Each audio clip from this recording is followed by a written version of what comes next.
Okay, so you're back for another year of the 18th South Beach Wine and Food Festival. Of course, Italian Bites. You're the queen of this event, pretty much.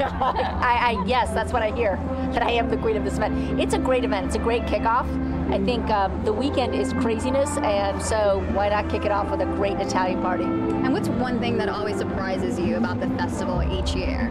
How many people keep coming back for more and more and more? I think this year it's bigger. It's been bigger than it has in the past. I mean, it's kind of crazy how many people love it as much as, you know, all of us love food and wine. Well, we love Lee. He's a crazy man. He added 16 events this year, and we like it, right? I mean, it's nuts. Well, the thing is, there's so many events going on the same night. Like tonight, for instance, I think there must be, what, 5, 6 events going on? Yet there are thousands of people at each one of them.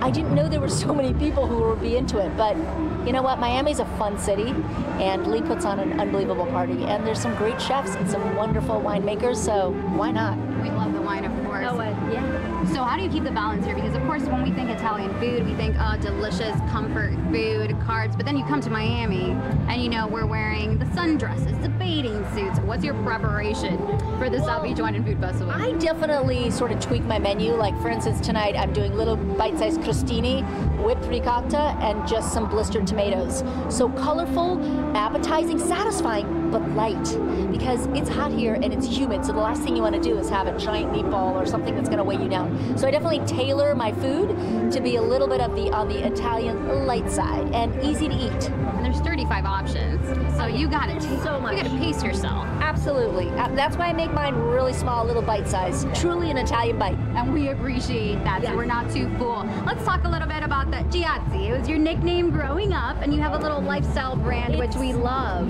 Yeah, it's a fun little lifestyle site, and it's a way for me to speak to my fans sort of on a daily basis, which, you know, my shows and what I do sometimes are planned out so far in advance, I can't have like a daily conversation, and so it's really fun. It's really fun. I get to talk about all the things that I care about and all the things that my daughter Jade loves. Right, because you're always talking about food and about recipes, but now when people are thinking like, oh, well, what does she do to work out? What does she do to, you know, what kind of cleanser does she use on her face? Yep, they have all of those there, right? kind of things, all those kind of lifestyle questions that I can't really answer on a cooking show. Doesn't seem really that appropriate. You can find on Giada. Very cool. Yeah, and then talk about what event you're most excited. Of course, besides Italian Bites, where can we find you this weekend? Well, I think that probably one of my favorites is the intimate dinner I'm doing at the Faina. I think it's Saturday night, and it's smaller. I think it's like 80 or 90 people, and I can really, like, I can cook and get my hands dirty and serve people and really talk to them. This event is huge, and it's super loud, and it's harder for me to have sort of get to know people. So that event, the intimate events to me are very special, so I'm looking forward to Saturday night. And lastly, I think one of the really special things that this festival offers is hands-on experience with the students from FIU, something that I'm sure you wish you had growing up. They are basically cooking with They're basically all our sous chefs, and they get an opportunity to cook with some of the top chefs in the world.